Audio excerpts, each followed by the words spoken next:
Never tangle with a Tengu.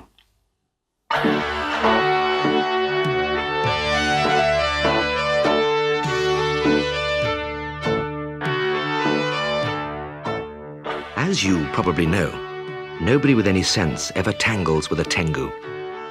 But Iso-san had so little brain that he once played a trick on one. He had spent the morning trying to make a pea shooter out of a length of bamboo. But the pea had got stuck down the tube. Iso-san put the bamboo to his eye and tried to see the pea. "Let me see through your telescope," said a voice. And there beside him stood a smart little Japanese goblin, a Tengu. Its nose was as curly as a pig's tail, and it wore wooden-heeled sandals, a cone-shaped shiny hat, and a wonderfully woven rice straw coat. "Let me see! Let me see!" squeaked the Tengu, but Iso-san shook his head. "Oh, no. The things I can see through here are far too wonderful." "I'll give you my shiny hat if you let me look," said the Tengu, trying to snatch the bamboo out of Iso's hand. "Oh, no. Why, I can see from Honshu to Hokkaido through this telescope." "Let me see!" squealed the Tengu. "I'll give you my sandals." But Iso-san shook his head and held the pipe high out of reach. "I'll give you my invisible-making rice straw coat." That was what Iso had been waiting for. "Agreed!" he exclaimed, and throwing down the pipe, he pulled the coat round his shoulders and ran off. When he looked back, the Tengu was trying to peer down the blocked pea shooter. Steam was beginning to pour from its ears. The moment Iso-san buttoned up the rice straw coat, he disappeared altogether. "What a joke!" he crowed, and hurried into town.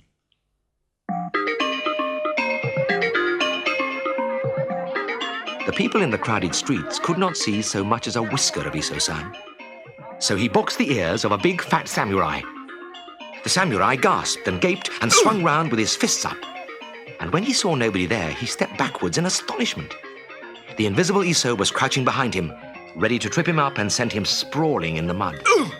After that, Iso-san snatched the parasol out of a pretty girl's hand and raced through the streets with it while the girl ran behind, crying, "Gracious! Oh! And not a puff of wind!"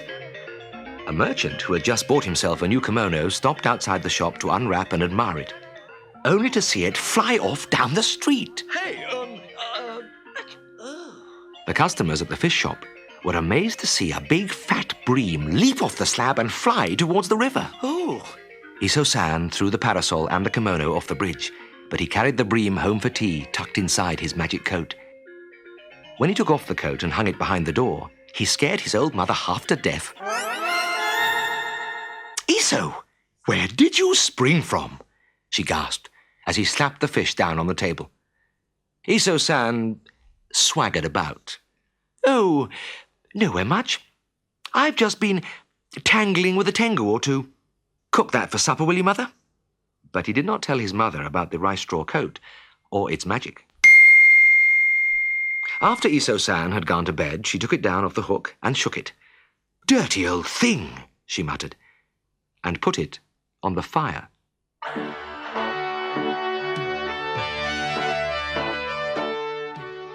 "You did what?" yelled Iso-san next morning. He rushed to the fire and stared at the heap of ashes, all that was left of the magic coat. "And I was going to go to the sake house for a free drink. Oh, how could you?" Then an idea came to him. He took off all his clothes and smothered himself in the ashes of the burnt coat. Turning to his mother, he said, "There now, how do I look?" "Where are you?" said his mother. "Excellent!" exclaimed the invisible Iso. "I'm off to the sake house." When he got there, he crept in and sat on the floor beside a barrel of sake. Without a sound, he turned the tap of the barrel and put his mouth under it to catch the trickle of wine. "This is the life," he thought. Soon he had downed more sake than he had ever drunk in his life before. Just then, the landlord's dog sniffed its way over to Iso-san. "Push off," hissed Iso. "Go on, push off." At the sound of his voice, the dog grinned and panted and stared. Here, have a drop of this, and then push off, whispered Iso-san, cupping his hands under the tap and giving the dog a drink of sake. The dog's tail began to wag. The sake was so delicious that the animal instantly loved Iso and started licking his face. There was a noise of scraping chair legs. Iso-san looked around. Everyone in the inn was staring at him, their faces white with fright. What is it? Someone whispered. A head with no body? Hands with no arms? Iso looked down at his hands. All the ash had been washed off with the wine, and the dog had licked his face clean. He was so shaken that he let sake trickle from the tap onto his feet. Ah! Feet without legs! Shrieked the landlord. What will it be when it's finished appearing? The devil itself! Shouted the customers, and picking up their chairs, they threw them at Iso-san. Then they chased him outside with brooms and swords and bottles. It's only me! It's me! Squealed Iso. But all the people could see was a face and a pair of hands and feet. Out! Out! No devils here! They shouted, and Iso had to run with all his might under the hot midday sun. Sweat sprang from his skin, and as the rice straw ash became damp, its magic disappeared, and there was another patch of Iso showing. Soon he looked like a half-finished drawing as he fled towards the river with the whole town after him. At the bridge, he dived off the road and into the water where the last of the ash washed off and floated away, leaving Iso stark naked and very cold. The townspeople hung over the bridge, pelting him with rocks. Look, it's me! It's me! Wailed Iso. Iso-san, what have you been up to? Demanded the landlord. Iso-san? They would not let Iso out of the water until he had explained everything. Please, won't somebody fetch me something to wear?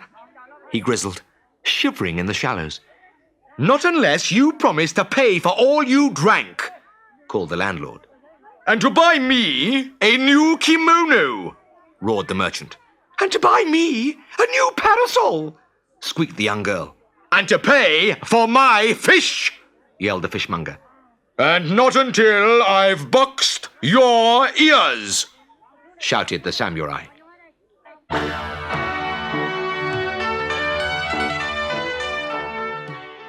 From the shadows of the bridge, a mischievous little face looked out. A goblin, dressed in a shiny conical hat and wooden-heeled sandals, grinned at Iso. Now you know why you should never tangle with a Tengu, it said, and then pinged him with his own pea shooter.